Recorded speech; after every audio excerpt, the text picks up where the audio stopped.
All right, and everyone can see my screen here. Discord, hear me. Okay, good to go. Welcome everybody to the trading webinar today, Trading with Purpose, Context Trading Psychology. This is a Bookmap special event with the Blue Jacket winner DonkeyFace, and then we have Owen, and then DonkeyFace's trader psychologist Sean from Sound Performance Psychology. You may have recalled this webinar we did with DonkeyFace here earlier. I'll put this into the chat for you. But this was something that it was basically why we came up with the webinar for today. DonkeyFace, this is an excellent webinar. He went through how he trades, what he looks for, but it was really nice to hear about the trader psychology side. And he mentioned his trader psychologist, Sean. So we thought we'd do a follow-up event, and this is that event. So let me go through a couple disclosures. General disclosure, all Bookmap Limited materials, information, and presentations are for educational purposes only and should not be considered specific investment advice nor recommendations. Risk disclosure, trading futures, equities, and digital currencies involves substantial risk of loss and is not suitable for all investors. Past performance is not necessarily indicative of future results. One more thing before we get started here. Trading with Bookmap, you guys, we've covered this now a bunch of times though for the Blue Jacket competition here in Bookmap or the Bookmap Academy, that you get 2 times the credit if you trade using Bookmap, and you can show those trades. So that's what we're looking for here, knowing that the summer months are a little bit thin, so giving you the opportunity to make up the difference, showing your trading activity, and we can give you much better feedback. All right, so Owen is a naturally curious autodidact here, a Bookmap content creator and dedicated trader with a passion for finance.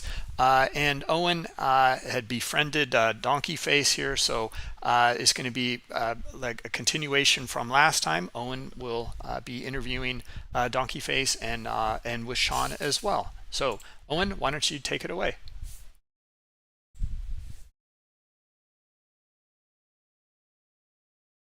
See, Owen, I don't hear you. Sorry, I think can you hear me now? I Yes, was there just you are. lagging a bit there. Hey everybody, happy Monday. This is a great way to kick off your week. I'm very honored and excited. Donkey has asked me to come back to have another conversation with him. As Bruce mentioned, we spoke previously. He was a winner of the Blue Jacket content competition. Then we became quite close. And a big part of Donkey's story is Sean and the whole thing with psychology, which we know is a big part of the game as well. So I've also been influenced by Sean recently, working with him in a group setting. Took a lot away from that. And I think everybody today, regardless of what level of skills as a trader, is going to take something valuable away from this session. Or at the very least, it will be incredibly interesting. So I'm pumped. I'm excited. So let's introduce Sean and Donkey. How are you guys doing today? Feeling good? Great, thanks. Thanks for having us. Oh, yeah. We're Since doing. we've already got your slide up, Sean, do you want to briefly introduce yourself and tell us Sure. who you are? Yeah, I'm Sean Sawyer. I've been a psychotherapist since 2003. I got into trading pretty much when marijuana started getting traded. So, when that hit the OTC market, I think that was 2015 or 16. And along the way, as I had the typical delusions of this is going to be easy, and then reality hit me in the face as a trader, I decided, hey, maybe I should use my my profession, my my abilities here to help myself out, and then it's turned into a career. I've adapted my private practice. I used to build my schedule around the market. And eventually I have filled it up with traders, and that's been a great transition, a great way to combine both worlds. That's an interesting introduction. You got started with trading when marijuana was started trading on the markets. That's like not sure if that's a good trip or a bad trip. I don't know. Well, it certainly didn't work out well financially, I can tell you that. Yeah. Thank you for that. Donkey, I'd like to bring it over to you now. Would you like to introduce yourself? I mean, we've met you before, of course, but just briefly, your trading background and, of course, your relationship with Sean. Well, I could just read this little statement that Dan put together. I think it's very accurate representation of me as a trader. I've been doing this for over 13 years. I'm still fighting this interior battle that trading is. At the top of my values are performance psychology and compassion and all these things that you need to be a good trader, or at least that I need. If I could sign up for the sociopathy drink, I think I would take it, at least for when I'm trading. But that's not reality for me. I'm an emotional being, and I have to fight the fight if I want to continue to trade. I've probably blown more evals than you. That's kind of where I do all my degen behavior. Hopefully, Sean can give me a better coping mechanism than that, because it is a little costly. And I don't think I'm a stranger in the Bookmap community. I'm definitely not a stranger in Sean's online community that keeps me on point. And I'm extremely happy to be here to kind of present what, this one really hits home for me, because I don't think I could continue to do this trading thing without Sean. And I literally might not be here on the planet if it weren't for Sean. He's not just my trading performance therapist. He's walked me through some very difficult times in my life, and I'm eternally grateful for Sean and this opportunity to share what I think is the most important part.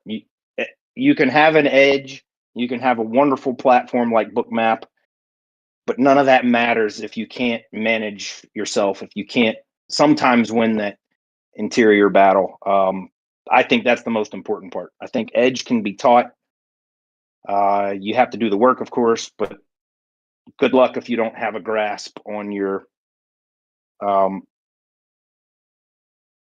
mental game and performance psych. I think your trade psych plan is at least as important as your actual trade plan, if not more so. So there's my little introduction. Yeah, perfect.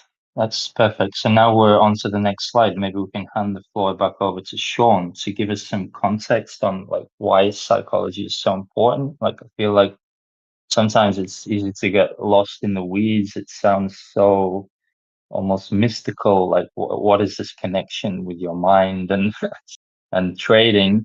But of course, as it says here, where soul meets science, there's a lot of research backing all of this. So let me stop talking and let me hand it over to the expert. Sean, can you tell us why your psychology is so important in trading? Well, I think the best way to sum that up is, you can do all the reading, you can get your certifications to be a certified market technician. You can use every platform, any platform. You can find your guru or furu. You can have profitable days and red days. You can have hot streaks and cold streaks, but throughout all of those things, the common denominator is you. And what goes into everything before you press that execute button. Everything that adds up to deciding to press the button or not is the common denominator. All that other stuff is irrelevant. Yeah, there's better systems out there. There's better things, but you're the common denominator. You bring yourself. Well, we just read a book in my online group is called "Wherever You Go, There You Are," and I think that is a poignant way to put it, because wherever you go, there you are, and you have to deal with this stuff. You have to get a grip on the temptations of trading, the hope of trading, the promise of trading, and how much it appeals to our nature. There's a few characteristics. I'm sorry for that background noise. Let me shut that off. There's a few characteristics that helped humans survive, and it's greed, being skilled at worrying, being a good worrier, not warrior, but worrier, and social influence. Those three things are pretty much what all of our ancestors have in common. They're why we're here, because they were good at worrying, meaning they were anxious. They were socially influenced, meaning they had a lot of groupthink, because you needed that to survive. Hunter-gatherer area, you needed to worry to survive in that era, because you had to remember and be concerned about the other tribe, or where the animals are, or when they go down to the river to feed or drink when you're down there. And you had to be greedy. Greed in that era would have been, more children, more tools, things like that. And all those characteristics, if I just said that's what dominates you, you'd say you're probably not a very good trader. But the reality is all of us come from that. So all of us have been dealt that hand, and we all have to work it.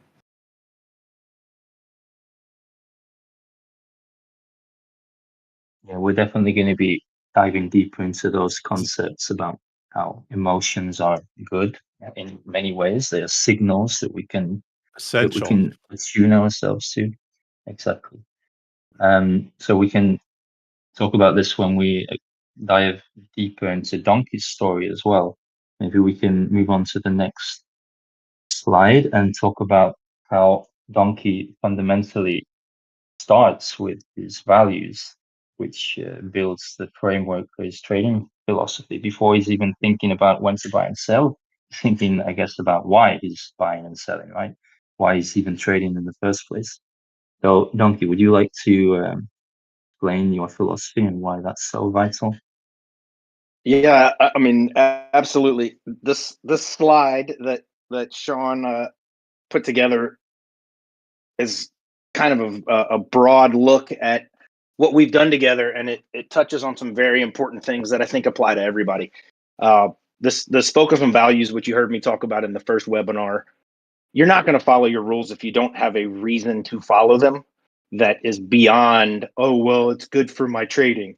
It needs to be because you love your family, or because you love pursuit of excellence would be on the list, or the greater good of society. It's rules, values-based rules are the most efficient way to freedom.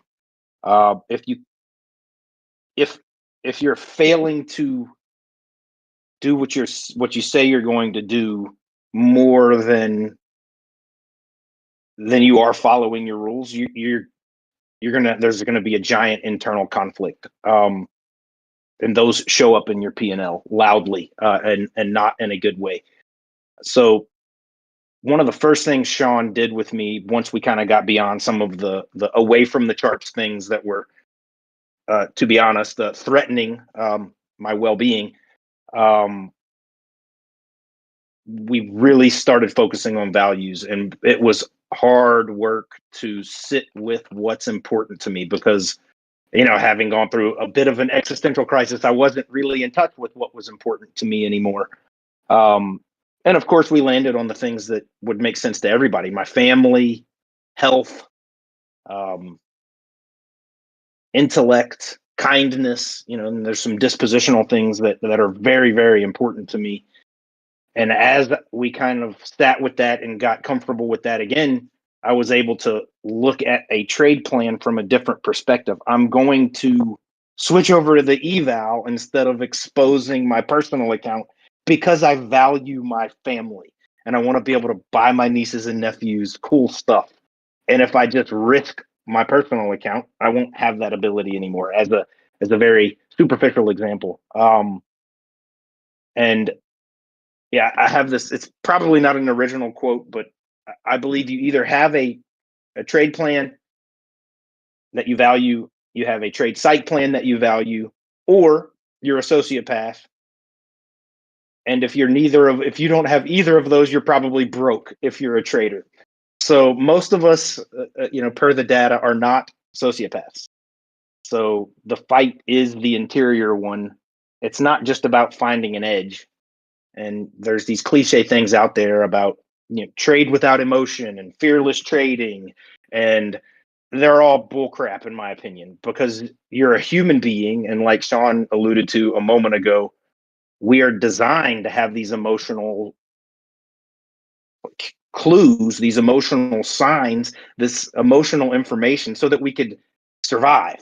And they're not going away. It's part of the human condition, and they will destroy you at the charts if you don't have some of the tools that Sean has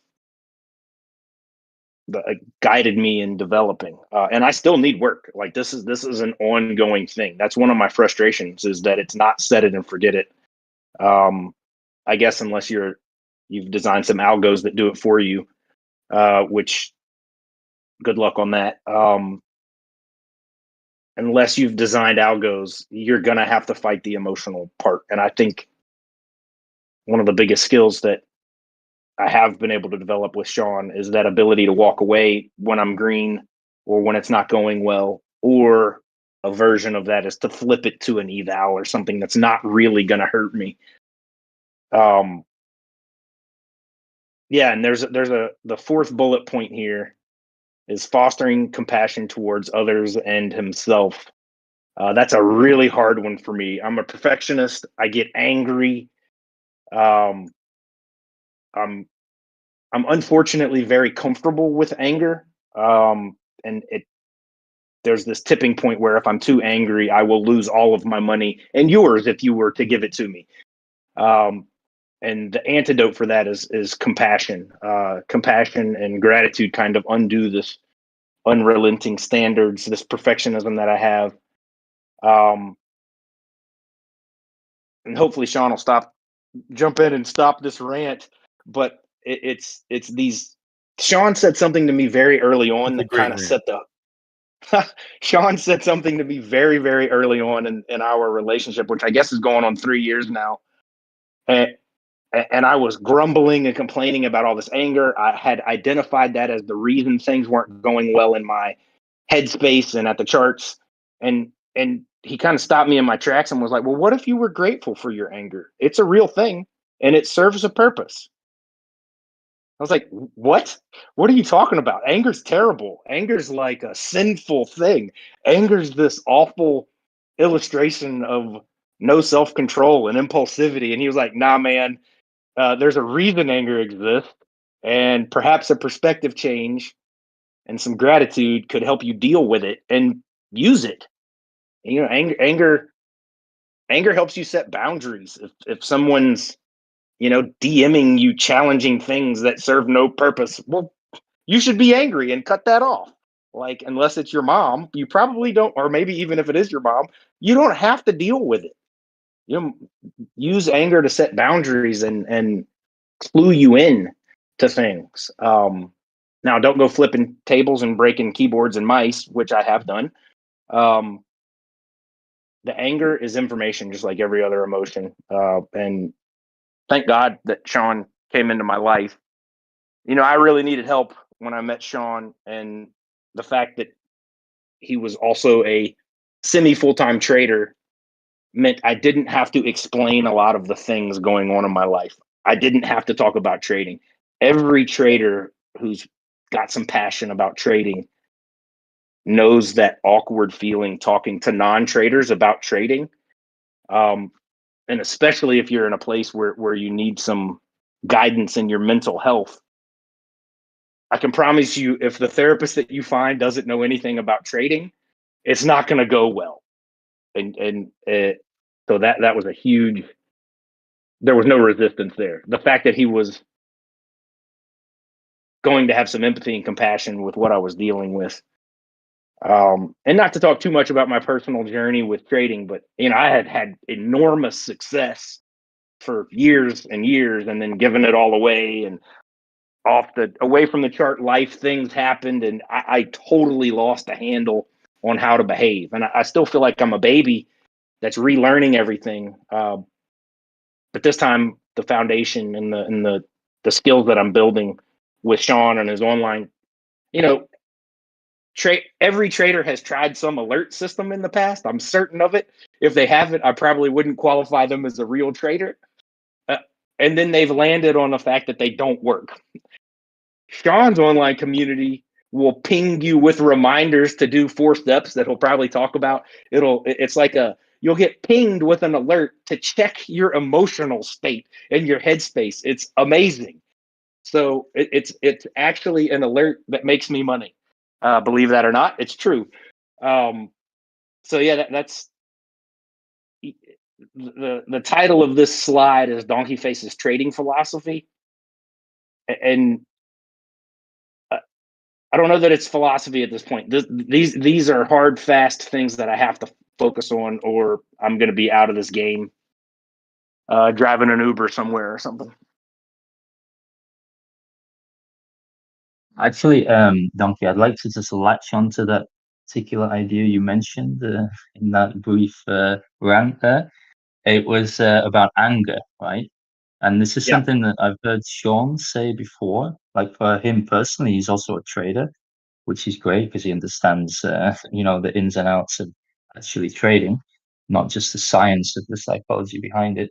And for him, if I remember correctly, Sean, correct me if I'm wrong, but you said that you actually trade better when you're slightly angry. Like obviously there's a limit to that, but it makes a lot of sense. Like in sports, for example, there's crossover between trading and high performance endeavors like sport. And a lot of coaches speak about things like having sportive aggression. Like you need to have something to give you that push. It has to be manageable, of course. But could you talk about that a bit? Like why is Sure. anger good, for example? Anger is a gift from God, if you believe in that. I mean, anger is amazingly helpful, and it gets a bad rap because people have low EQs, and pop psychology nonsense tends to reinforce that anger is bad, and tends to convolute behavior with anger. Anger is not a behavior. Flipping a table is not anger. That is a behavior. Anger is an emotion, and it tells you when stuff is not okay with you. That's its primary purpose, is this is not okay with me. It keeps you, it helps with safety. It helps with boundaries and setting limits, like Donkey said. It helps with maintaining self-respect. It helps with being treated properly. And what it does is it tells you things aren't okay. Anger feels like, and your relationship with your anger then dictates your behaviors. So if you're a table flipper or someone that can say, that really hurt my feelings, or that really isn't okay with me, or you've got to stop that. That's the difference between a healthy relationship with your emotions or not. So for me with trading, a little bit of anger goes a long way, because one of anger's function is it makes you focus on the threat. And whether the threat is, someone grabs your girlfriend's ass in public and you're like, what the hell, dude? What is going on? And you're upset and she's upset, and you're clearly going to set. I'm just trying to give a relatable. I mean, we all would be upset with that. We would all set that boundary. That's an obvious one, but there's subtle utility in anger. And when I'm slightly angry, it causes me to focus. It causes me to focus on the threat. And what's the threat in trading? What is the threat in trading? Why does risk management exist? risk wouldn't exist without threats. That's why there's risk management. So what is the threat? The threat is taking my money. Dude, I don't want screw you, market. You're not taking my money.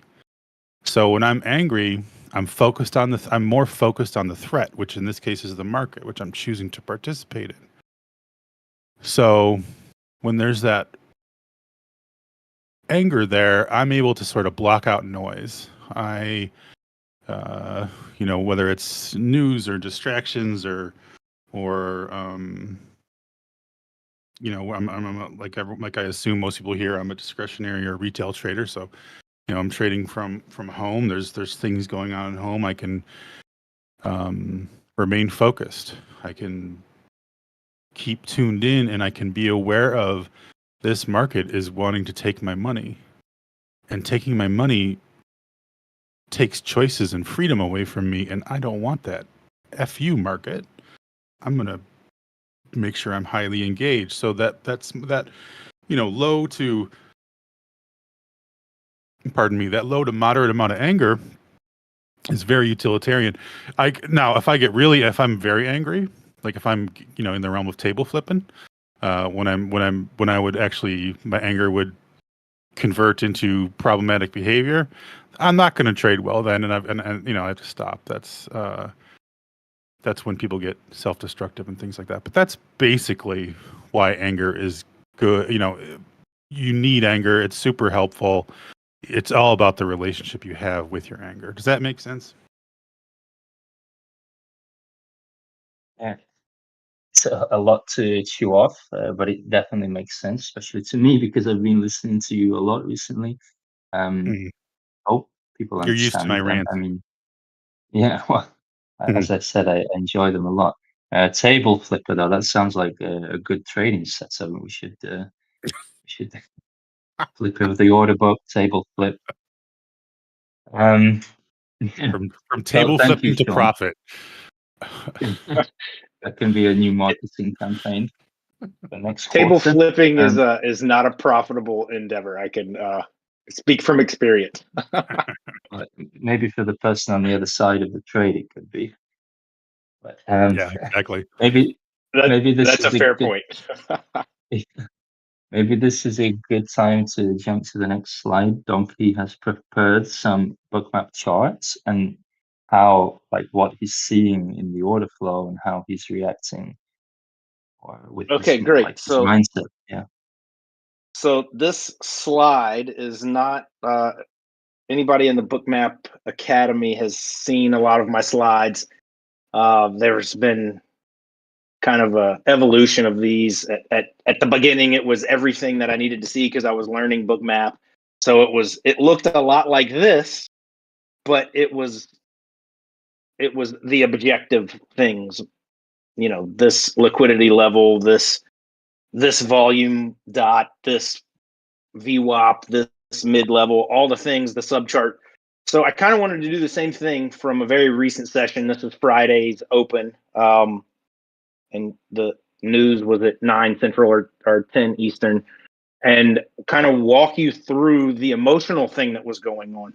First of all, I'll spare everyone the details. I had a lot going on away from the charts last week, some pretty heavy stuff. We don't have to get into the details. Use your imagination. It was a lot. One detail was it started out with a kitten that I rescued dying. So we get to Friday. I've been managing as well as I could, talking to Sean quite a bit and utilizing his online community to vent and get perspective. And then we get to Friday, and I know, like, even when I wake up, I know that I'm not supposed to be trading. I know it, but I really want to trade because I think it could be moving. So phase one, which isn't pictured on this chart, is me running through my typical morning routine that includes a lot of the tools that I've learned from Sean. There's a feel, emotion, wheel aspect to the routine, and I am actively not being authentic doing that because I want to trade. So I can sense it. I'm lying to myself so that I can trade. So I get through the routine. I'm in a decent headspace, but there's the conflict of I'm not being truthful to myself. So phase 2, down at the bottom left, I've identified that my feels is -2 to -3, which is probably not true. It's probably more like a -6. And I showed up late to the charts to boot because I do a Friday morning thing with a group of friends, and I'm feeling a little aggravated because I'm looking at the chart saying, oh man, there's pre-market trades that were good. I could have had those. I'm a little bit aggravated. So during that second phase where I'm actually engaged with the chart and I've set all my levels and I've run through some very quick, half-hearted mindfulness things this morning. There was anxiety already, probably had too much coffee. I decided that I probably needed to breathe a little bit and go get some sun, which aggravated me further. So phase 3, I actually walked outside, stared at the sun. It wasn't very long, maybe 10 minutes. But that quick walk and some sunlight, and the conscious move to flip over to sim and an eval, which won't really hurt me, was a good decision. I was actually proud of myself for this decision. And then I get back to the charts. This is phase 4, top left, where you see the brain. Now I'm feeling a little overconfident. I noted that my feels was -1. Which Could I again was interrupt you for a second? I yeah, just please. think it might be good if you give a bit of context to what the feel scale actually is. Yeah, okay. I'm So sure you not can everybody's think of familiar. the feels scale kind of as a weather map. 0 is neutral weather. You can handle lots of things. +5, or plus, on the plus side of the scale, is the feel good stuff: euphoria, happiness, elation. On the negative side, it's all the negative emotions like despair, anger. Not that anger is always negative. Sadness, fatigue. So you can think of the negative side as the side you kind of wouldn't want to be in your day-to-day interactions. The positive side is great to be in, but it's not necessarily where you want to be for trading. The 0, the neutral place, the calm, the present, the mindful spot is optimal for approaching trading. You can handle the good and the bad from there. So by the time, is that a quick enough? I'll let Sean elaborate on that more, Owen. And I would just say the feel scale. It's a subjective scale. It runs from -5 to +5. The idea is you want to try to stay in between the 3s for your trading, which is -3 to +3. And you know the lower end, the -4, -5. You're going to be, your autonomic nervous system is going to be problematic. Your sympathetic nervous system is going to come online if you're in the -4 or 5 range. So you're going to do the typical problematic behaviors, FOMO chasing, all that jazz. And then on the other end, the positive side, you're going to do the reckless shit stuff. When you're, feeling too good when euphoria gets you. So it's a way to track that intraday, and historically, you use it to build a baseline to understand and build your emotional intelligence, to have an idea of your feel score in a given moment, and that helps you decide what to do in order to manage your trading psychology, to manage your trading psychology plan, and it helps determine whether you do certain things that I have laid out based on that score. And that's what it's about: building the baseline, building your emotional intelligence, so you now have a frame of reference to bounce off of in a given moment, and it gets more and more accurate with more time. I'd like to just mention my interpretation of this as well. It's not just emotional, it's also Correct. physiological, because as you mentioned, the Yeah. nervous system. So on the extreme ends, both extreme ends of the scale, it would be presented in some physical manner, like you're euphoric, so you're punching the air, and you're jumping out your seat with joy, and then on the other end of the scale you may be like hunched over your screen, and Right. if you're conscious of your physical state, that can give you an interpretation of your mental state too. Correct, and I'm glad. Thank you for saying that, and I'm glad you've clearly been paying some attention in our groups. Because physical stuff's a big deal too. I have chronic pain. I've got some herniated discs, so that's going to factor into my field score. I have some trouble sleeping because of that, so that factors into my field score. And there's just mornings where there's a little too much pain, there's a little too much exhaustion, and I'm too low on the scale, and I know I'm going to trade ineffectively. So it is a whole mind body thing to rate that scale, and to have kind of an elaborate explanation of how to start to use it that does include those things. So thank you for reminding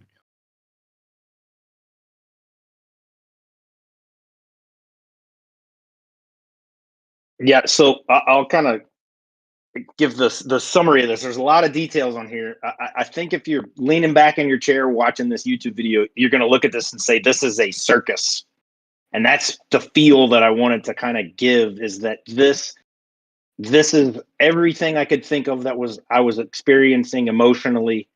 There's no way to fill it all up. If I had put every thought that I had that was not serving me well during the session, there would be no Bookmap one here. It would be a bunch of my notes. I was in a bad place to trade. I was barely making halfway good decisions, or they weren't half good decisions. Fire off a trade and then got away with it. So there's a big story there. When poor behavior is rewarded, you can become more inclined to repeat it. And it's the repeat of that can be catastrophic.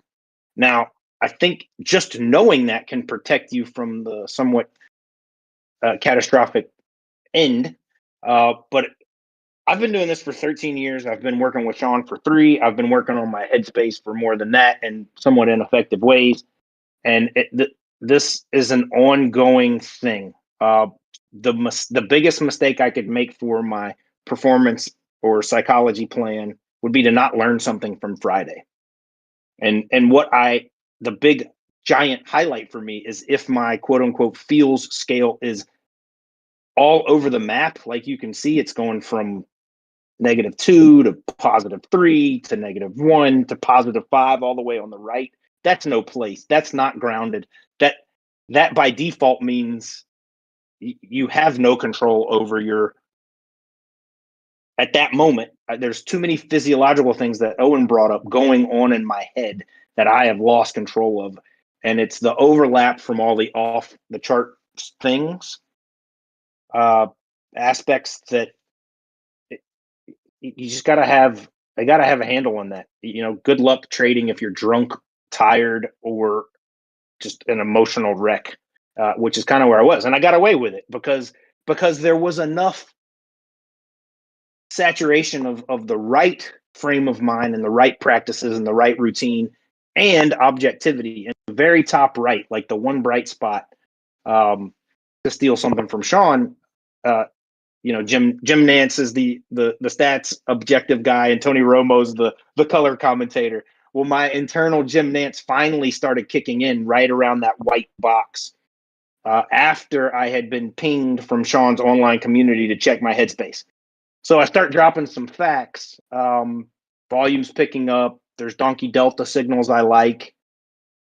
I'm finally aware that I probably shouldn't have taken the trade, that I shouldn't be trading, but I need to manage what's going on. One option would be to exit immediately and turn off everything. I didn't take that option. Instead, I relied on what I was seeing. And if you flip to the next slide, this is what it should look like if I'm actually grounded and calm. It's just objective information. This chart is so much clearer. I'm aware of the levels. I'm aware of all of the objective things.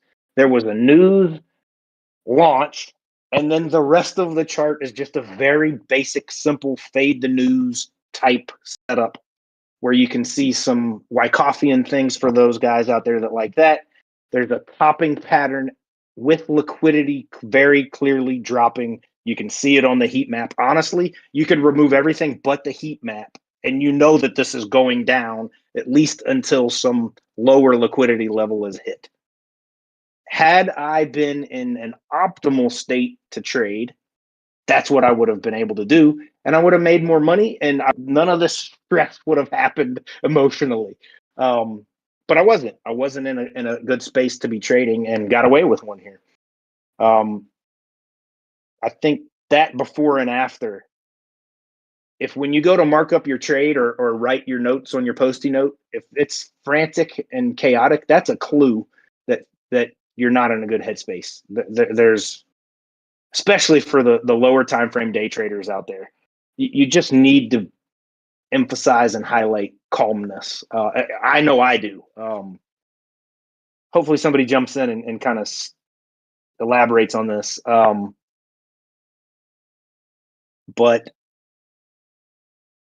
I think the before and after, if you flip back and forth, is the loudest message here.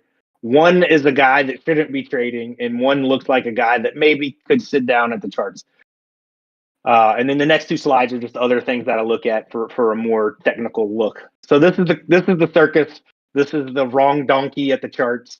And then the next slide is an illustration of a clear mind. Of course, this was after the fact, and after I had calmed down. The other one was in the heat of it. And another way to operationalize that, I think one of the things Owen, you were talking about was trying to like demystify the psychology and make it more concrete. I mean, the difference between those two slides is the slide that Donkey's calling the circus. That's his sympathetic nervous system has taken over, and it's a mess. Just like mine would be, just like anyone listening to this would be. Your sympathetic nervous system, your autonomic nervous system is what regulates. Well, it does a lot of things, but when it contains two major states: sympathetic and parasympathetic. And sympathetic is fight, flight, or freeze, basically. I assume most people have heard of fight, flight, and freeze. So Donkey's in fight, flight, or freeze in a situation. He's, from what he's saying and from what he shared with us, he was most likely in flight because he was avoidant of the things that were going on in his life that were unpleasant at the time. And it showed up on the chart. It showed up in his trading. And then as he used some of our reminders, and then it's not like you got to be this online community thing he refers to, like it's not a public. It's not like we're not selling it just because it's not a public thing or anything. And you can do it on your own. You can set random alarms. They have to be random. They cannot be set at certain intervals, or else you'll habituate to them and disregard them. But anyways, that stuff is going off, and then because he's who he is and has his values and purpose that we alluded to earlier, because that stuff matters to him, and because he's conscious of like his family and spirituality and these things that are meaningful to him, he is going to make a choice to actually do some of the coping mechanisms when he's reminded to, because he wants to serve the interest of his family and his future and his what matters to him. And it matters to him to trade well because of all those things. That's why all of us want to trade well. It's just a question of is it in our consciousness. So when he's when we've got this circus chart up there, that's very zoomed in psychologically. It's very it's in fight, flight, or freeze. It's the mind is in threat mode. You're never going to get your best self out of that. When you're in threat mode, another reason it really matters is because the front half of your brain, or your prefrontal cortex, it goes offline. And like literally, if it was on an fMRI machine where you can watch brain activity, it would go dark. And that part of the brain is where all your TA is stored. That's the type of that's where the memory of how to trade is. That's why when you're having a crazy trading day, like bad, and the trade ends or the day ends, and you're like, what the F was I thinking? It's because you weren't. It's because you were in fight, flight, or freeze. The sympathetic nervous system was online. That part of your brain was shut off. So you did a bunch of stupid things you know better than to do.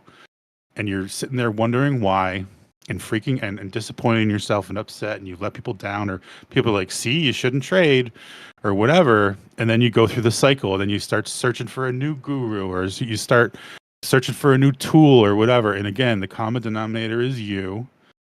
And it's time to get a grip on and get a relationship with what's going on inside you, start paying attention to those things, and do what you can do to what Donkey did on the next slide is he got himself out of fight, flight, or freeze. He turned his sympathetic nervous system off and got his parasympathetic nervous system turned on. And that's what that's my main thing. When I'm talking to people in groups like this, that's the main thing you can take, because to get into individual psychology, it's complicated in a group setting. But what we all have in common is we all have this mechanism that's left over from what I was talking about earlier, the hunting gathering era. And when we can shed light on it, shed consciousness on it, use existential psychology, which is the value stuff we're talking about, to shed light on it, you start to get your choices back. You can pull yourself out of fight, flight, or freeze, and then have this cleaner chart, have this more objective self operating the mouse, all the things that lead up to that finger that presses the execute button are not changes.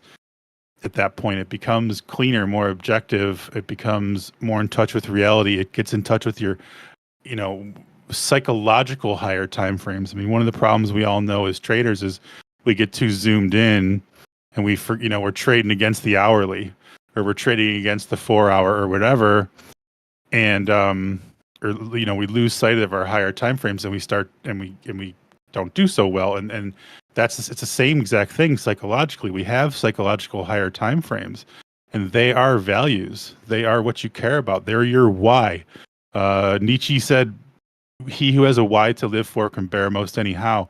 You have to have a relationship with those things while you're trading to keep in touch when things go sideways, and not lose it, and not tilt, and not blow up accounts or whatever it is. And that's what one of the many things that Donkey has done is built up that ability and has that willingness to dive in and really feel what he's feeling and pay attention. And he mentioned the cat that passed, and there's, I think obviously there was other things going on too, and that's all of us, right? We all have stuff going on, and we also have to assess that every day. We are not professional traders, most of us. We don't go to the office to execute. We don't go to the firm. We don't have a zillion risk management layers for us. It's all on us. So this is how you have to do it, in my opinion. Does that make sense, Owen? Definitely makes sense to me. I was just thinking of a quote from one of my favorite trading authors, Brent Donnelly from Canada. He says something like, losing a lot of money in trading literally feels like you're gonna die, like your life is under threat. And of course it isn't. That's just the way it feels. Well, but yeah. It is under threat. It's not going to kill you, because you can live destitute and homeless on the streets, but it is absolutely a threat. And that's why your sympathetic nervous system goes online. What constitutes a threat in 2024 is different than what constituted a threat 500 years ago or 10,000 years ago. We were more worried about lions and tigers and bears. Oh my. We were worried about warring tribes. And now, it's not the biggest, fastest, strongest who survive the most. It's the richest. It's who has the most resources. It's who has the most options in healthcare and things available to them. That's survival. So now, when your money is being taken away, even if it's like you're resetting prop accounts or whatever you're doing, you're still losing money. And if you're only prop trading, that's probably relative to your net worth. So like it's absolutely a threat to lose $100, a few times in a week, or what, I don't know how people reset, but that threat of money. Why? I'll be curious to read something from this guy, but he's onto something there. That feeling, that sick feeling, that, oh my God, I'm going to die. Like, that's your sympathetic nervous system warning you to stop. It is saying, danger, danger. What are you doing? Get away from the lion. Run, MFer, run. Like, that's your body's attempt, and you have to listen to that. And ideally, you have to listen to the whispers before your body is screaming. And if you learn to listen to the whispers, which I teach people to do with mindfulness, and some very specific, like, applied mindfulness activities, when you hear those whispers, you can get out of there before you're running from a lion. You can get out of here. You can get out of there when you hear the twig snap off in the distance because he's prowling you. You know, and that's emotional intelligence. You're like, oh, wait a second, I feel this. Wait a second, I'm not feel. You know, this is not conducive to trading with minimal amount of threat, with minimal amount of risk. You know, it's all about building self-awareness to the point where you can make more effective choices. And sometimes those choices, as we know, are to are to not trade, or to scale down, or the opposite. If things are good, the coast is clear, yada yada, then it's time to put your foot on the gas and add to winners and all that stuff. All that information, all those decisions are better informed when you have a better relationship with your emotions. You have a better relationship with how you're feeling physically, and because then you're going to know how objective you're being. You're going to know how much you're blowing smoke up your ass, or whatever it might be. I'm not Excuse sure me, if you Robert. wanted to. Yeah. Sorry. Yeah. I was just thinking. I'm not sure if you wanted to talk about this later, but it would be nice to hear some, like, actionable tips, practical tips on how to become more mindful during a trading session. Like, how can you do it with maybe some breathing techniques, or just something simple that Sure. we could all take away? Yeah. Do you people want to try a little mindfulness exercise together right now? I'm always up for that. All right. Do we get okay, I'm not seeing chat, or if there's anything in chat, but yeah, let's do a little mindfulness, and then I'll answer the question with some experiential learning here, okay? Especially if you have no idea what mindfulness is, this is fine. Don't worry about it. What I want everyone to do is just take a couple of deep breaths, okay? And as I'm giving you some instructions for the next 30 seconds, just keep taking some deep breaths. In through the nose, out through the mouth, ideally kind of fill your diaphragm versus filling your chest. So that means your belly will kind of come out a little further than your chest if you're taking proper deep breaths. And what we're going to do is a little mindfulness exercise. We're just going to follow the instructions. While I'm doing this, you're likely to get distracted many times. It's perfectly okay. Mindfulness is not about trying to feel better or trying to change how you're feeling. It's about getting better at feeling. It's about boosting your emotional intelligence and your self-awareness. So know that as we do this exercise. And as we do this exercise, your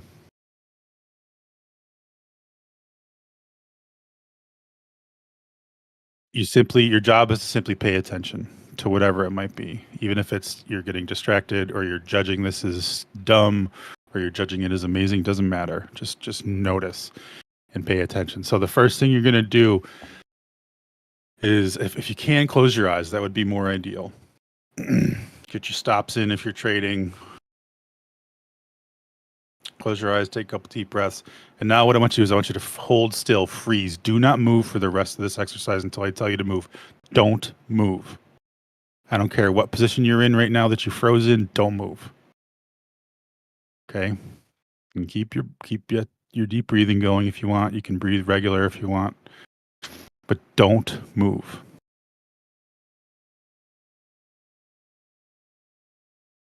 And as you're listening to my voice, holding perfectly still, focusing on your breath, you're probably going to notice some things. You might notice something like, what the hell is this guy doing? This is silly. Or you might notice, oh man, I froze in this uncomfortable position. Or you might just be wondering, what is this all about? You might be feeling a certain kind of way emotionally, physically. Just notice those things and keep holding perfectly still. You might notice that the position you froze in, that you want to adjust yourself, you want to move to get more comfortable. Don't do it. Freeze. Give yourself the respect of trying this exercise fully and deeply this time. Don't move. Just notice that you want to move. Notice that maybe you froze in a slightly uncomfortable position. You can be uncomfortable for a while. Just notice it. You might notice that you have an itch on your face you want to scratch, but you can't because you're holding still. You might notice maybe there's some hair on your forehead you want to push to the side. Or in Dan's case, a big dread hanging in front of your face you want to push to the side. Don't do it. Don't do it. Your mind can ask you to do those things. Your mind can ask you to adjust. Your mind can say, shut off this stupid thing. What's this idiot talking about? Your mind can say, scratch your butt, scratch your face, move the hair off your face. Don't do it. You do not have to listen to your mind's requests. There is a you in there that's observing everything happening right now. Some people call it the observing self. Some people call it the you behind your eyes. Some people call it soul, whatever. But it's observing. And it doesn't have to listen to the mind's requests. It can see the mind requesting. It can hear the mind requesting. It doesn't have to do it. So hold perfectly still for another 30 seconds or so as we're wrapping up, and notice thoughts, feelings, urges, sensations, judgments, whatever. It doesn't matter. Just notice it. Notice the sounds around you. Notice your body's actively sensing an environment right now. You can feel the temperature on your skin. There's so much data. And we're traders. We're supposed to like data. Why aren't you taking in this data regularly? Is a question to ask yourself now. Feel free to move. Just move that dreadlock off your face, Dan. I think you've got dreads in your picture. Is why I'm singling you out. Sorry.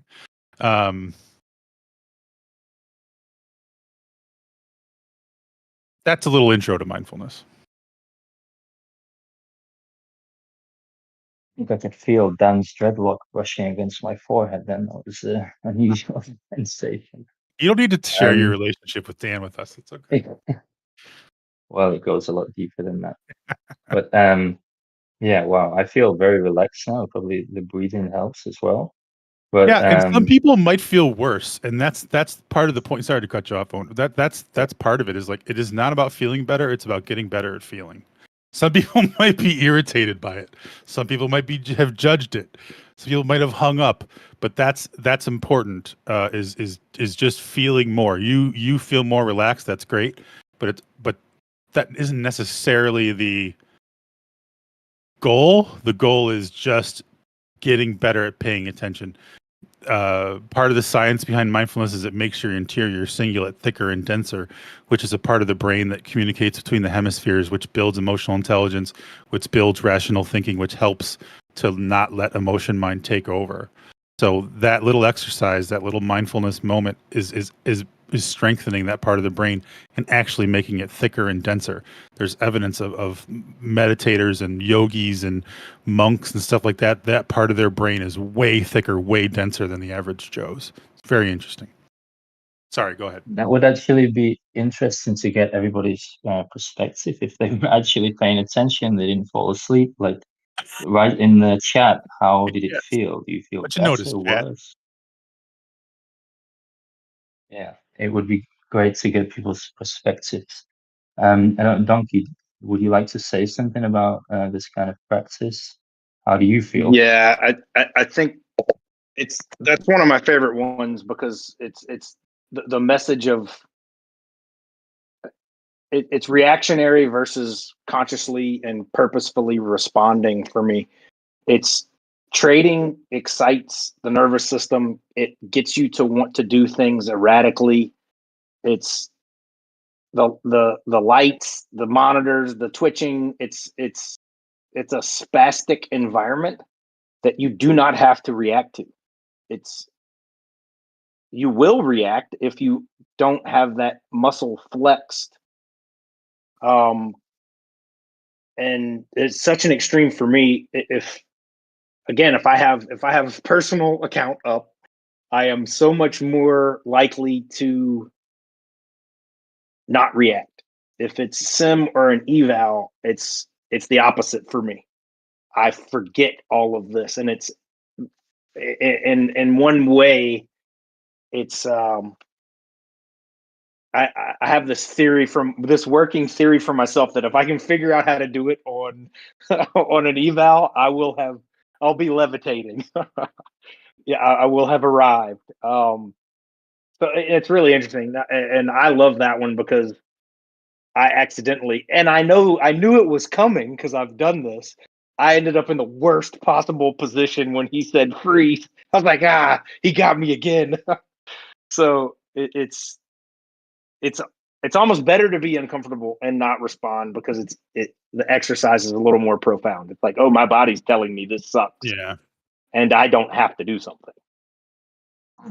It's a very interesting point that I want to tie into something else that you've spoken about before when I've heard your presentation, Sean, about discipline and some misconceptions with that word, because as you're describing that during that mindfulness session, it felt like you're saying be disciplined.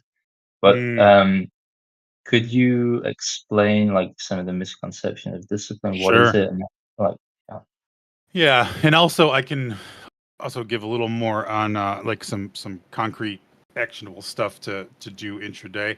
I realized I got into the exercise and then didn't answer that part, but yeah, when it comes to discipline, obviously it's important if you have the proper definition of discipline, but it's a really overused, misunderstood term, and people think they have this sort of belief that if I'm disciplined in one area, I'll be a disciplined trader, and that's just nonsense. It's just not well, it's not nonsense. It's just not understanding psychology. Because what motivates people in one context doesn't motivate them in another. That's why, I focus on contextual trading psychology.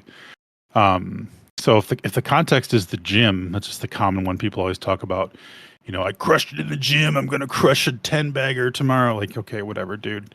The dude who crushes it in the gym might just be vain as heck. So vanity is his purpose. Vanity is his value, and vanity keeps him crushing it at the gym and eating a proper diet or whatever.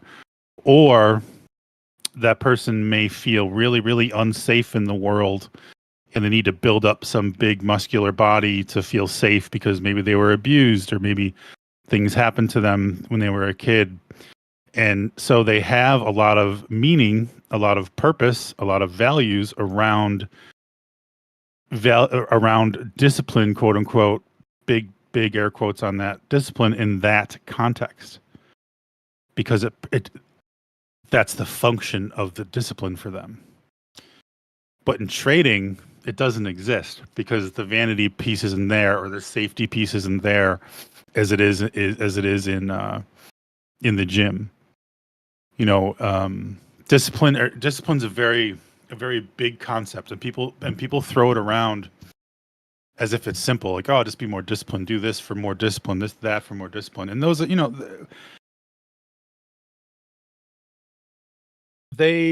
what they're doing is they're missing the big picture. Like, I always say discipline's like a skyscraper. It's big, It's significant. It's an accomplishment. Certainly a good thing overall. But like a skyscraper, it's made up of a lot of things.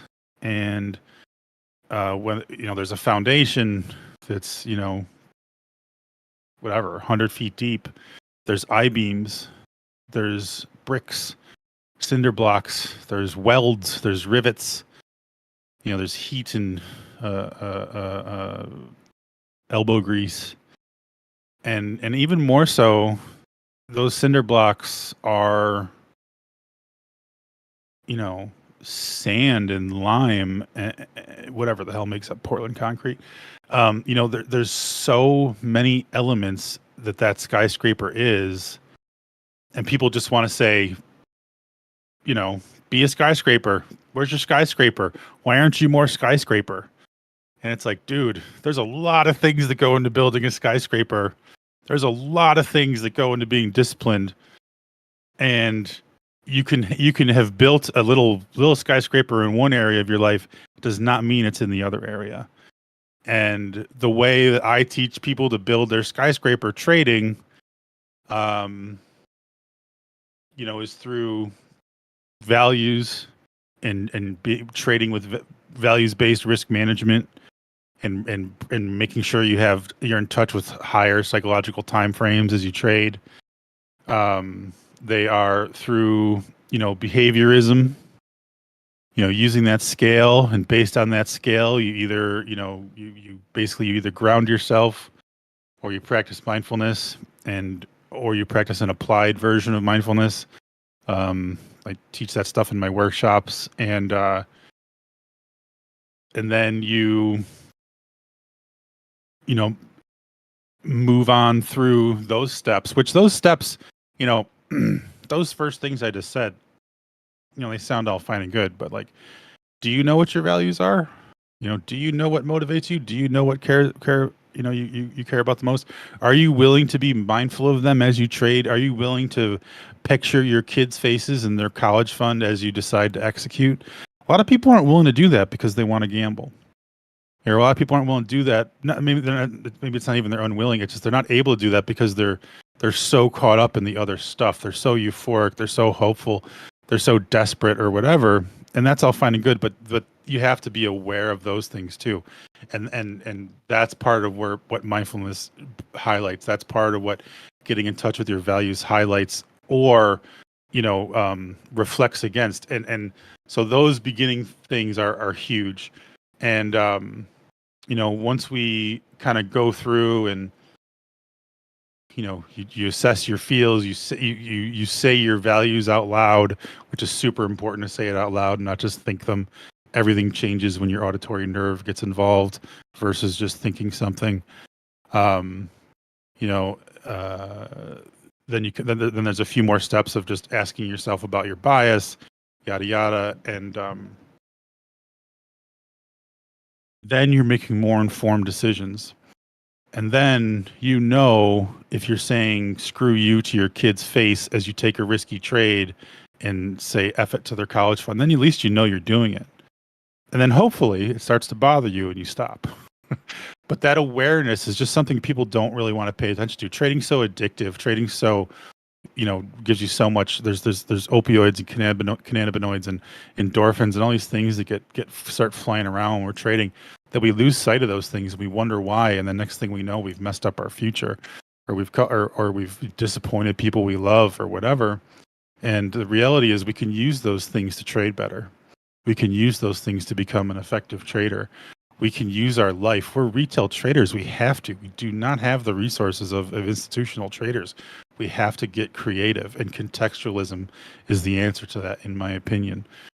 Considering the context you're in and using that leveraging it to your advantage. A lot of layers of information there, Sean. Very fascinating, but a lot to break down. I think many of us will have to rewatch this and apologize again. If that was too No, it's very good. It's just obviously a lot of context is required. Maybe we can talk about some of those aspects. Unless Donkey, you want to show more charts, Well, but also you have a slide about I conceptual. don't.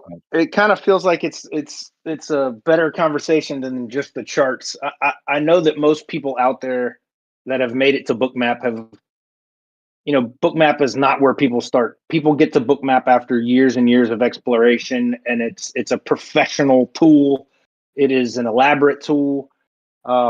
Likely everyone who's made it to Bookmap can or has made points and money in the past one way or another. And they are probably aware that,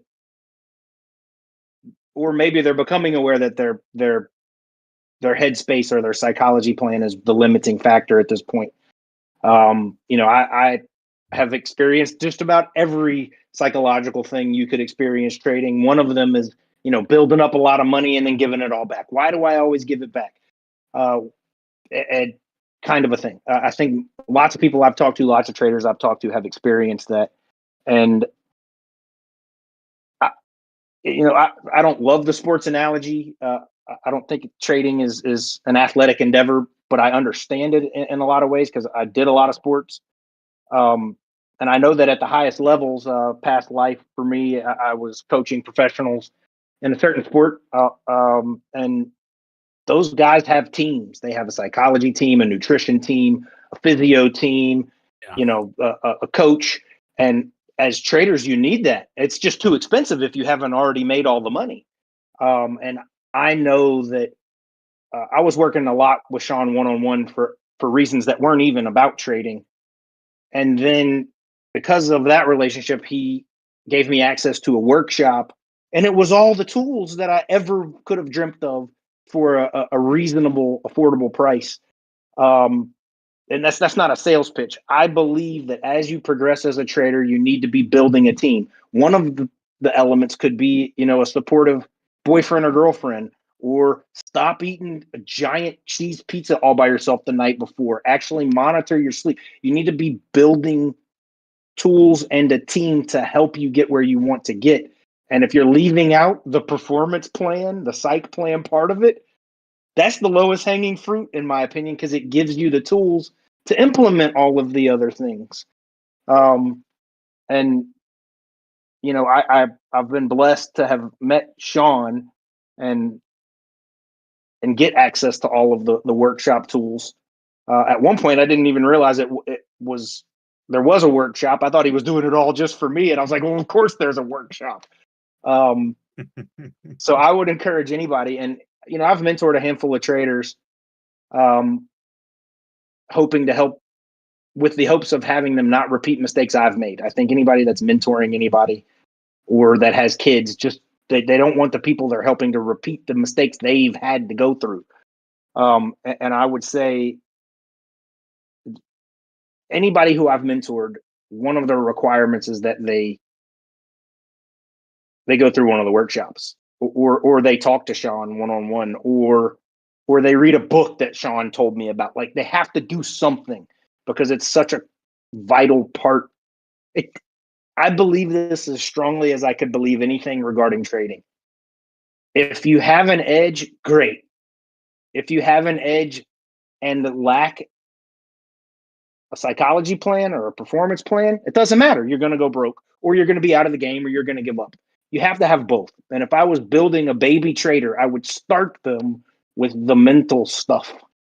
I would start them with the health stuff, and then introduce how to develop an edge as a discretionary trader. And then, all of us who are discretionary, let's be easy on rules-based systems. Discretionary by nature means you have to develop your own feels and your own relationship with the market. Right. And the big part of that is a relationship with yourself. So that would be my final rant, I guess. It's just too important to neglect. And if there is a low barrier for entry to building out your team, you should take advantage of it. And a huge part of that is the relationships you build at Bookmap and with other traders and like that. That's all. Yeah. That's all good too. A healthy community is a big deal because there's a lot of unhealthy ones out there, as we know. Exactly right. I'd like to mention something. I wasn't going to particularly speak about this during this event, but I think it's related to what we're talking about. So Sean, you kindly allowed me to send out a short survey to your community the other day.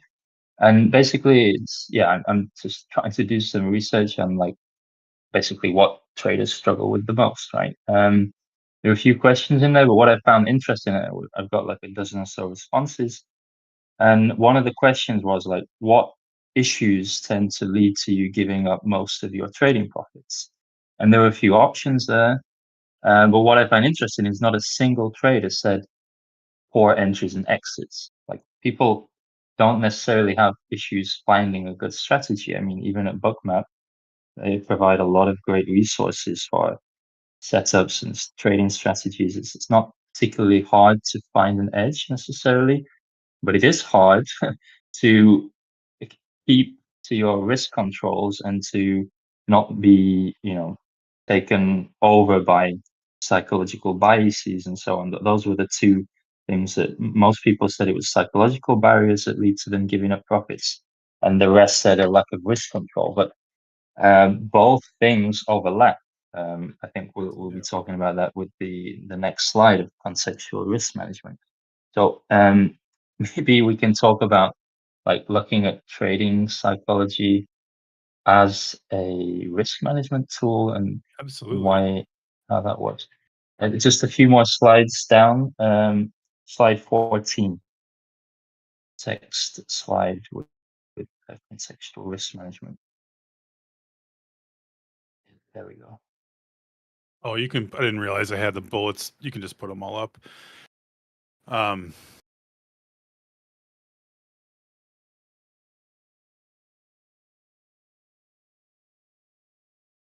Tell me what you're. Just so I don't go all over the place. Owen, give me a question. Okay, well, risk management, right? Yes, That's incredibly important. How does that? I mean, can you give us some tools how to use mindfulness as your own personal risk manager? Yes. Okay. Thanks. Yeah. So, one, think about the things that you're super passionate about. What do you love? What do you hate? What's most meaningful to you in your life?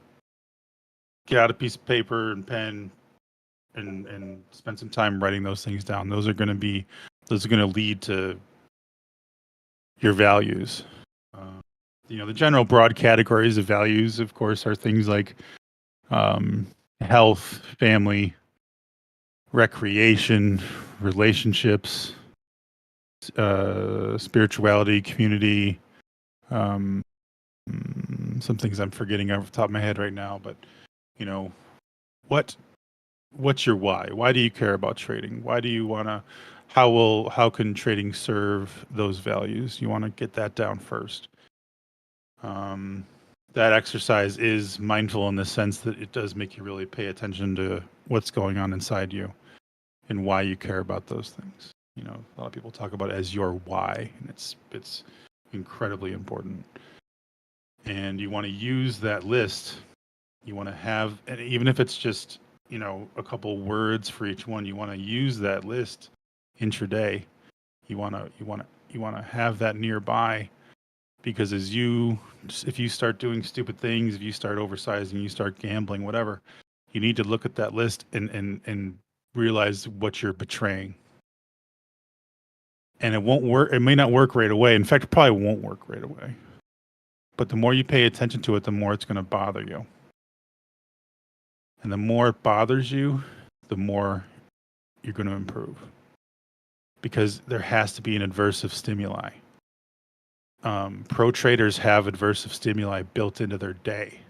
They have risk managers. They have, whatever. Their terminals will get shut down if they're actually, the risk management stuff is so thick, it's so built in. We have to do that ourselves. They might avoid risk because they don't want to get yelled at or humiliated in front of their peers. We don't do that. We can refund our account. We can reset our account. We can hide our shame We can lie. I mean, if everyone was as successful as people claim in Discord rooms and whatnot, I mean, the market would cave in, because apparently everybody's making money. I mean, it's clearly BS. So don't be one of those people. That's the first thing I would start with. And then, learn mindfulness. Read books by John Kabat-Zinn. Or if you're into spirituality, you can read more spiritual mindfulness books, but read about that, understand it, and practice it.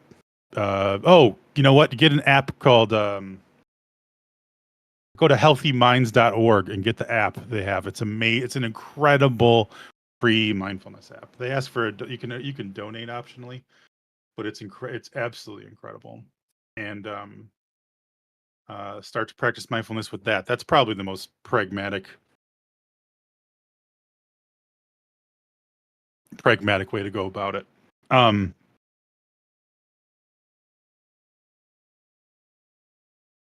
Having those things in mind, what you care about, why you're trading, is going to affect how you trade. It's going to affect your decisions, because you won't get that there's something called a restricted field of consciousness that happens when you get stressed, when we get off the edge of the feels scale, like I was talking about earlier. When we feel too good or we feel too bad, our field of consciousness restricts, and we lose sight of the bigger picture. We lose sight of the psychological higher time frames. So because of that, you really need to be mindful. You need to use grounding exercises. You can, if you look at my blog, actually I haven't posted that one yet. Some of these documents I'm talking about will show up on my blog in the next few days. So you can just have them for yourself, or I can even put them in here in y'all's Discord. I don't care. But have these tools in place, and so intraday, if you're feeling particularly good or particularly bad, which you're going to be better skilled at figuring out with mindfulness, you need to moderate yourself. You need to do grounding exercises. And I don't mean like take off your shoes and walk on the grass. If you're into that shit, go for it. But I'm just talking psychological grounding. If you Google it, it'll come up. It's time tested and proven techniques to manage your emotionality, to reduce and moderate your mood. That's what they're for. So those are really tangible steps throughout the day, and I would make sure you have some kind of reminder system. If you have an iPhone, there's a great app called Yapp, YAPP. It'll give you random alerts, random reminders. I have a system built into things now, but I used to use an app called Randomly Remind Me on Android. And I had it set to go off 5 times a day between 9:30 and 4 Eastern. And when it did, I ran through my 4 steps that I use, which is assessing your feels, based on your feel score, doing grounding or mindfulness, considering your values, repeating your values out loud, and then asking yourself what your bias is. Are you fighting your bias? Are you flexible in your bias? Are you habituating anything? And are you blaming anything? That's a big one. People want to blame Papa Powell. People want to blame Yellen. People want to blame the market makers, all this shit. And guess what? You chose to be in this arena. It's on you. So stop blaming others and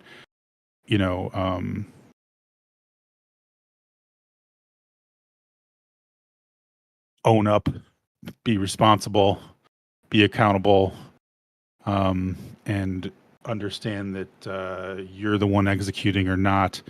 Why are you trading when Yellen's? Why are you trading when Powell's talking? Why are you trading when whoever is that's on you. So accountability and all those things are huge factors intraday as well.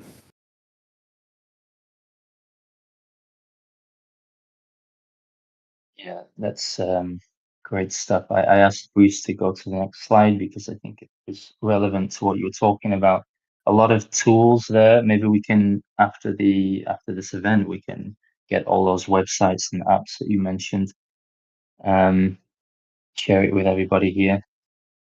Donkey, is there anything you would like to add, like contextually, how it is for you, and like any tips you have for other traders to get started with being more Yeah, mindful during a session?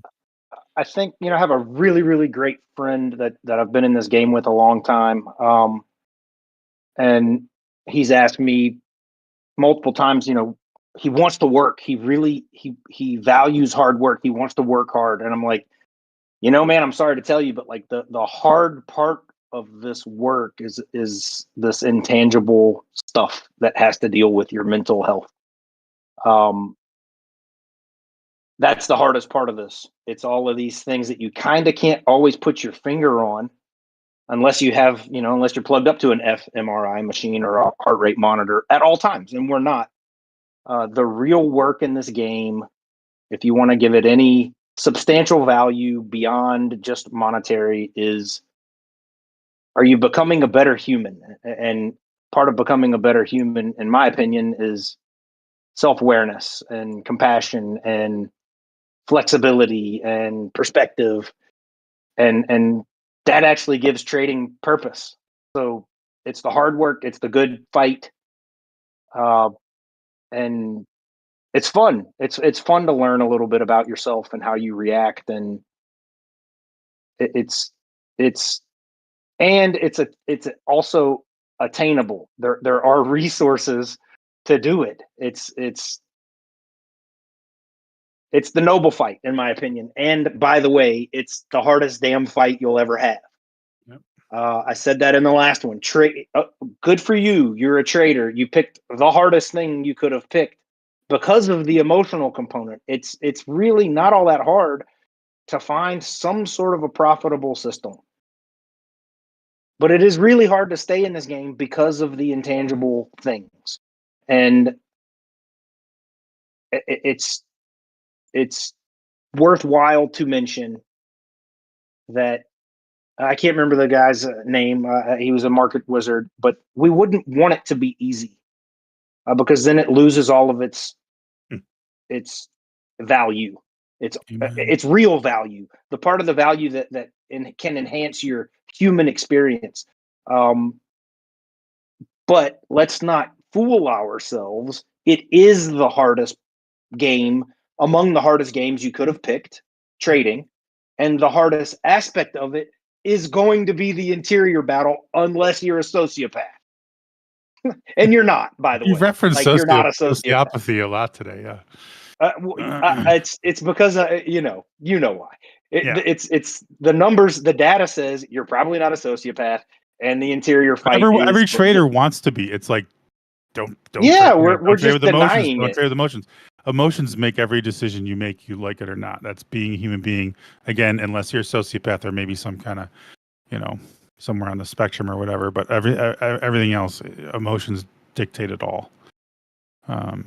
Dictate all of it, and we have to have a better relationship with them. And if you're going to get help with trading psychology, the other thing I would urge you to, and I'm at the risk of not being too self-promoting, make sure they're legit people. Make sure it's Brett Barger, make sure it's Denise Shull. Make sure it's people that are legit. There's a lot of people that have read 15 self-help books and call themselves a trading psychology expert. I've been a psychotherapist for 21 years now.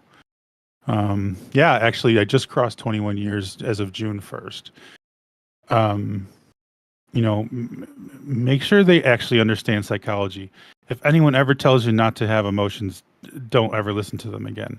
If anyone ever says fear, greed, and anger are bad, don't ever listen to them again. Because fear, greed, and anger all are good and bad. It's not that simple. This oversimplified crap will also get you in trouble. So make sure you're seeking out, when you seek trading psychology info, it's from a real legit source. Or me. Obviously this is the shameless self-promotion. I'm starting a workshop in a week. You can go to soundperformancepsychology.com and look at that. But or don't. But if you don't, don't go to, Weedmaster 420 for your trading psychology information. Please go to a pro. Go to someone who's got the education background. Go to someone who's got the experience. It'll make all the difference. There's a lot of well-intended advice out there, which is great. But unless you've had the same experience, like say you take advice from a really experienced trader. I want to hear advice from really experienced traders, but you know what I don't really care about is their psych advice, only because unless I've got the same personality, unless I had very similar life experiences, it's probably not going to be helpful to me, because it's not it's just because it's based on their experience. It's essentially that, therefore designed on their personality, and unless you've got it, it doesn't matter. It's irrelevant. So you have to work on you. You have to not just heed the advice of great traders on psychology, because a lot of times what happens is people will do what those traders say, take their psych advice, and then feel discouraged because it's not working for them. Because when they give their take on FOMO, their F is different than my F. It's different than Bruce's F. It's different than Donkey's F. It's different than Vinny V's Def, who posted in chat. F, because our fear is all rooted in different things, and you've got to know what your fear is that drives your FOMO. And you have to understand that fear also is really, really helpful for trading. It's not just bad. Greed is really, really helpful for trading. It's not just bad. Those things that are commonly given bad raps all have utility, and make sure you're getting help from someone who understands that stuff. It isn't just, a reader of self-help books. Yeah, I would like you to don't say, you don't need Sean, me to help you. You need Sean to help you. exactly. Sean, now listen, Sean is not just an experienced professional. He's a genuine guy. This is what I've really enjoyed listening to you over the last few months. I feel like you actually want to help people, and you told me the other day that this is one of your values as well. This is one of your Oh yeah. core values that keeps you going. So that is essential for both the learner and the teacher, I think. So yeah, and thank you, Donkey, for introducing us all to Sean. I think it's you've done us all a big favor, especially for those of us that are serious about improving. Sean, is there anything else you'd like to say about yourself as we wrap up? Where we can go to read your new blog, or if we want to join the workshops and so on? Yes. So soundperformancepsychology.com is where I'm at. I'm on the Twitters at Sean Sound Psych, and the business's name is Perf Psych. If on the main page of the website, as of yesterday, you will see, I had this in a Substack, but I dumped all that. You'll see a title called Clear Mindset. Clear is an acronym. That's the new blog. There's a lot of good information in there. All the blog posts have audio, so you can just listen to them if you're not a reader. Eventually, they'll have documents and things to download. I just haven't set that up in WordPress yet.